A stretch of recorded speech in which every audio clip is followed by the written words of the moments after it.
Hello and welcome once again to Voices of Agriculture here on RFD. I'm Gene Hall and we're coming to you from the Lone Star State of Texas. Up this week, farmers and ranchers getting a helping hand to enter the business of agriculture. A look at water conservation on the high plains and oil spill cleanups. Is there a solution in the cotton patch of Texas?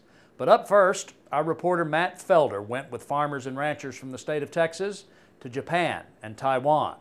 They were seeking understanding and possible trade opportunities. Here's Matt's story.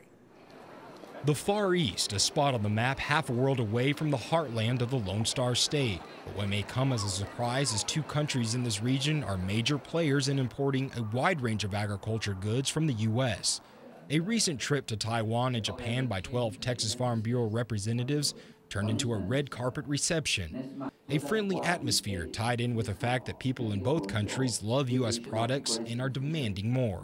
I see a lot of future here in the Far East because they're developing countries. Some of them are their per capita income is on the rise, and as those incomes rise, I see that they'll be looking for better products in their diet. It's no secret that Japan is a big player when it comes to U.S. food and agriculture exports. What is seldom heard is the tiny country of Taiwan is also a top destination. The densely populated mountainous island is home to 23 million people on a stretch of land about the size of Maryland and Delaware combined. Taiwan ranks in the top 6 markets for U.S. agriculture products. Outside of the U.S. and Canada, it's number 1 in consumption per capita.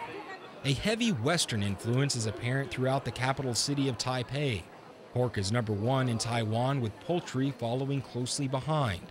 There is little cattle production, which spells nothing but opportunity for Texas ranchers. I think there's a real interest in buying the higher grade beef, by better quality steaks, particularly Angus beef. However, the U.S. is trumped by Australia in total beef exports. On the other hand, the domestic pork market is nearly self-sufficient. In Japan, the capital city of Tokyo is as modern as any in the world. Skyscrapers tower as far as the eye can see. It's the largest metropolitan area on the globe. When it comes to food, the Japanese are quick to fork out a little more money for higher quality. Japan boasts the 3rd largest gross domestic product in the world, behind the U.S. and China. However, with such a dense population spread out over a country slightly smaller than California, food production is a challenge. I was amazed how small the areas of the farmers have to work with. It's just very small, and they use every bit of land that they can possibly use, with the population being so high. Japan farmers and ranchers can only meet 40% of the food needs in the country. Rice is the only self-sufficient crop. That's where Texas and the rest of the U.S. come in. There's a lot of folks here, and they depend upon us to feed them to a big extent. I mean, it's a real market for us in the United States. When it comes to feed grains, the U.S. Grains Council says Japan is the top export market for U.S. corn and second for sorghum. On Japan's mainland, average farm size is 1 to 3 acres. It's on Japan's northern island of Hokkaido where the majority of the country's agriculture production takes place. The soil there is some of the richest you will ever see. 80% of it is volcanic ash. The growing season is comparable to that of the panhandle of Texas, late spring to early fall. Winter on the island runs from November to May. The average farm size is 40 hectares or around 100 acres. Cooperatives are common in Japan and are referred to as JAs, or a Japan Agriculture Cooperation. The JA showcase some of the most modern storage facilities found anywhere, made possible by government subsidies that account for 50% of the equipment cost. JAs also handle farm inputs. They are very similar to co-ops found in Texas, acting as a storage facility and commodity trader. They have created a price for their products that's equitable in their marketplace so they can survive and live like everybody else. In our country, we set our price at the lowest common denominator instead of at a common denominator equal to what our people earn as far as their ability to pay. Questions answered at a local dairy on Hokkaido solidify the notion of such a price structure. Milk prices in the U.S. now probably range from $14 to $16 per hundredweight. He was getting close to $40 per hundredweight if he would sell directly to the processor. The prices their farmers receive seem to be good prices, but they do seem to need our product. Seafood is the main staple in Japan. Established in 1935, the Tsukiji market is the world's largest seafood market. Some 4,000 metric tons of perishable foods are sold at the market every day. When it comes to beef, Japan produces about 43% of its own market. Australia matches that amount, while the U.S. rounds out the rest. Over the last couple of years, you can see on the graphs that the beef coming in from the United States is increasing every year. If we can ever get the ban lifted from U.S. and extend the age up to 30 months, we could have a real big impact on the cattle industry here in Japan. Snook refers to the time when Japan was the largest importer of U.S. beef. The country stopped the imports after mad cow disease was detected in an American herd in late 2003. It's only resumed limited imports since then. Tokyo agreed in 2006 to resume U.S. imports from cattle under 20 months. In dealing with pork, the country does produce over half its own market, with the U.S. coming in second. Campaigns to promote U.S. meats in grocery stores and restaurants are common. TFB representatives on the trip became part of the campaign, stopping in local grocery stores, sporting their Stetsons, and visiting with customers as meats from Texas were grilled and sampled in the store. Opportunity abounds in both Taiwan and Japan. These Far East neighbors will always be in need of resources from the outside world. With so much competition across the globe, both are coveted markets. We've got to maintain. We have some competition, especially from countries that's in grain sorghum, for instance. Maintaining is going to be a major problem for us. As long as we can keep the quality and everything up, we'll be all right.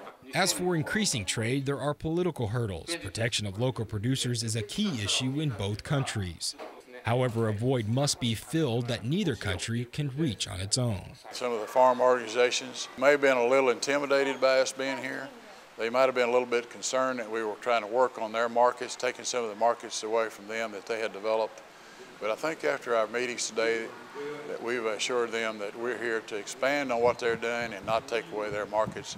In the end, the trip sparked a lot of interest among both Taiwanese and Japanese producers, who may find themselves on a trip to the Lone Star State in the near future.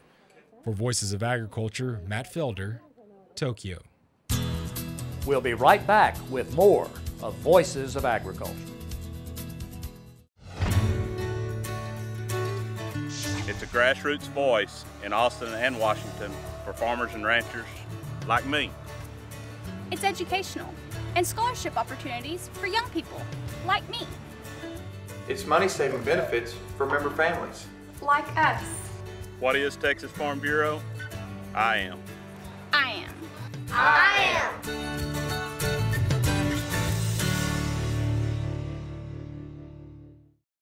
Farming is a tough business to get into. The expenses can be overwhelming. That's why there's a program to assist young farmers and ranchers entering the business for the first time. Here with that story is Ed Wolf. Westphalia, Texas, a town so small it lacks a population sign. It's here in central Texas where rancher Ray Raybroker carries on a family legacy. At age 26, he bucks the trend of the ever-aging agriculture producer, but to say he's short in the saddle when it comes to industry experience would be far from the truth. Only in his mid-20s, the young cattle herder is somewhat of a veteran in his industry. His experience dates back to high school when his ag teacher of a father approached him about running his own small herd of cattle. Problem was, few teenagers have the funds to invest in such a venture, so Raybroker turned to the Farm Service Agency and its youth loan program. I started getting loans when I was 16 or 17 years old. Started getting a few small operating loans, and I ran cattle, stocker cattle, and using my dad's land and equipment and stuff like that, and I've kind of evolved from there. The Youth Loan Program offers the younger generation, ages 10 to 20, who are enrolled in school, a chance to dig into production agriculture. FSA Farm Loan Manager Terry Trevino is the one who helped get the ball rolling for Raybroker when he applied for that first loan. The Marlin-based Trevino handles loan applications for the counties of Bell, Falls, McLennan, and Milam. She has approved youth loans throughout her 21 years at the FSA. It can be used to purchase livestock or to provide inputs to their operation if they wanted to plant a crop, or they can use it for show projects. Carried out by rural youths participating in 4-H clubs, FFA, or a similar organization. The project must be organized and produce sufficient income to repay the loan while providing practical business and educational experience in agriculture-related skills. A balance of up to $5,000 can be awarded at any given time. It's important that you have an advisor at the school, such as 4-H or your ag teacher, that's willing to sponsor the program. It's important that the student has their parental permission to do so. And when they come in, they just need to know what project that they're going to be applying for a loan and what the expenses are for that project. Ray and Terry have come to know each other quite well over the years, as Ray Broker has since transitioned to the agency's beginning farmer and rancher program. The program provides direct and guaranteed loans to beginning farmers and ranchers who are new to the agriculture industry. Today, Ray's operation has expanded to over 200 head of stocker cattle roaming close to 300 acres.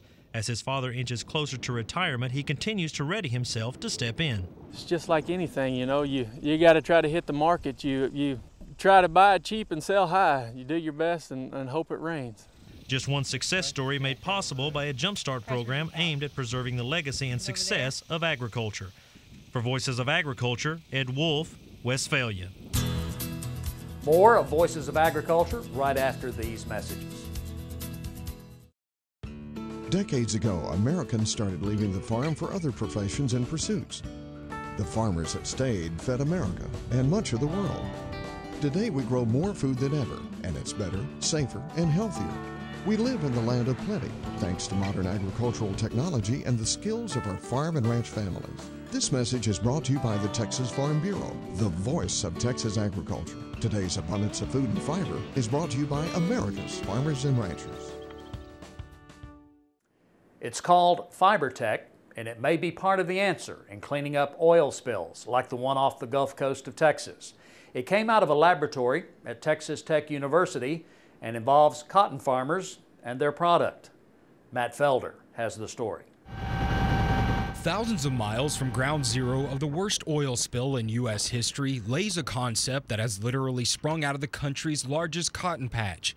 It goes by the name of FiberTech, a decontamination wipe that top scientists call the best answer to the massive dirty job floating in the ocean. You need to have a material that can not only suck up the oil. There are so many technologies available just to suck up the oil, but you need to also have a technology that will also hold the obnoxious or toxic vapors which are very volatile. Dr. Ram Kumar is the brain behind FiberTech. The whole concept began just a few months after he arrived on scene at Texas Tech in 1999. The U.S. Department of Defense approached the institute about developing the next generation in countermeasures to biological and chemical warfare. The Lawrence Livermore National Laboratory tests show FiberTech to be the #1 product for decontamination of chemical weapons. A patent was awarded in 2009, and this past June, the wipe received a stamp of approval from the Environmental Protection Agency. These are the times which nobody wants, but one has to use this opportunity for the benefit of the others. We have been given an opportunity to contribute and take science from the lab to a reality level. FiberTech contains an active carbon center that is sandwiched between layers made from raw cotton. When it comes to the oil spill, the waxes in the cotton fiber allow it to repel seawater and absorb the oil, while the center layer holds volatile compounds such as vapors or other toxic chemicals reportedly sickening oil spill cleanup crew members. FiberTech can hold 15 grams of oil per gram of material. The middle carbon layer can hold 16 grams of those toxic vapors per gram of material, adding a whole new meaning to the slogan, Fabric of Our Lives. It's allowed cotton farmers on the high plains of Texas to come to the rescue with what we spend the year growing, cotton lint, being incorporated into a 21st century piece of technology that's being used for cleanup. The entire Deepwater Horizon tragedy hits close to home for those in agriculture, as the two industries are no stranger to disasters. We're totally sympathetic with the people down in the Gulf Coast. We have to deal with disasters here on a regular basis, but they're all weather related. They're having to do with the disaster there that's man-made, but we're also proud that we produce a product that maybe can benefit them and help them in their cleanup. The area within a 150-mile radius of Lubbock in the high plains of Texas produces 60% of the nation's cotton. Growers say most of the cotton in the area is destined to be spun into denim, but the area's limited growing season leads to about 30 to 35% of the total cotton crop to not be suitable for clothing. The low-grade cotton is not worth as much, but in the case of FiberTech, it's that type of cotton that is needed to make the product work, possibly one day creating a premium for cotton that was once thought to be inferior. It shows that agriculture can help in a lot of ways. Besides clothing and feeding the world, there's some other things that we do too to help. The announcement of FiberTech's capabilities comes at a crossroads in the cleanup, with the discovery that the road to recovery may be longer and more daunting than once thought. Such news could push total recovery to years. We've got a multitask problem out there, how to contain and recapture and eliminate as much oil as possible, because the dose makes the poison. The more oil in the Gulf, the more potential impact to our fish and wildlife resources and to human health. For now, researchers wait for the call to have FiberTech spring into action. For Voices of Agriculture, Matt Felder, Lubbock. With the legislature gearing up for what promises to be a contentious fight over water, the focus is now more than ever on conservation. With a story on water conservation on the High Plains, here's Bob Stobaugh. David Ford's family began farming in the High Plains of Texas in 1946. Ford farms 11,000 acres with his brother and 2 sons north of Amarillo near Dumas. His primary concerns on the farm is the water that is needed to irrigate his corn, cotton, wheat, and hay, as well as the water needed to maintain his 250 head of cows and calves. Things have considerably changed. When I came home from college, we were row watering, pumping a lot more water, and now we're 100% sprinklers, and cut that savings considerably. Ford is able to quantify his savings with meters on his wells. Here in the Texas Panhandle in the North Plains Groundwater District, the rules are that with any new well we have to put a meter on. I've chosen to go ahead and put meters on all of my wells so that I know exactly how much I'm pumping out of each well each year per crop, so that I can keep a better handle on how much water I am using and be able to stay inside the guidelines and the rules that the Water District has set up. Ford follows state regulations using chemigation valves to prevent backflow. He also uses recommendations from both the sprinkler manufacturers as well as that of the U.S. Department of Agriculture's Natural Resources Conservation Service to determine his nozzle packages for efficiencies in water delivery. We've helped David re-nozzle and lower some sprinkler nozzles and narrow the spacing on those sprinkler nozzles, and just to make them more efficient. Well, NRCS they've got the capabilities of being able to tell us, how much our soil can take water-wise, how much water holding capacity it's got, how much you can put on before runoff, and that goes along with the amount of residue that we leave on the soil today.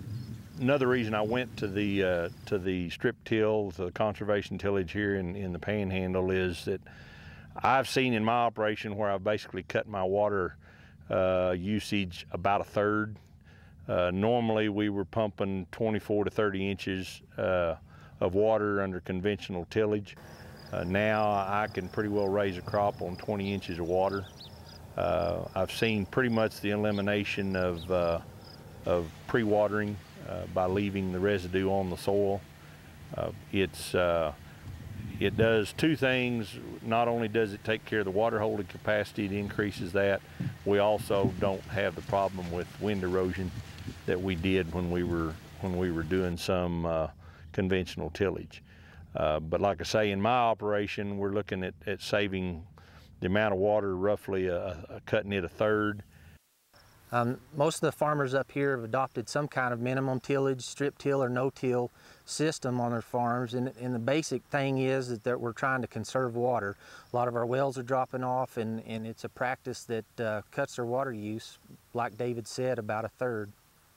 Today in agriculture, we've got an awful lot of things that we're having to work with. There's things working against us. But if we take advantage of some of the programs that NRCS offers, programs that Texas Corn Producers offers, and information that we can get from both, I think it makes things considerably, it lets us have some of the tools we need to make decisions out here in the farming operations that are in the Texas Panhandle.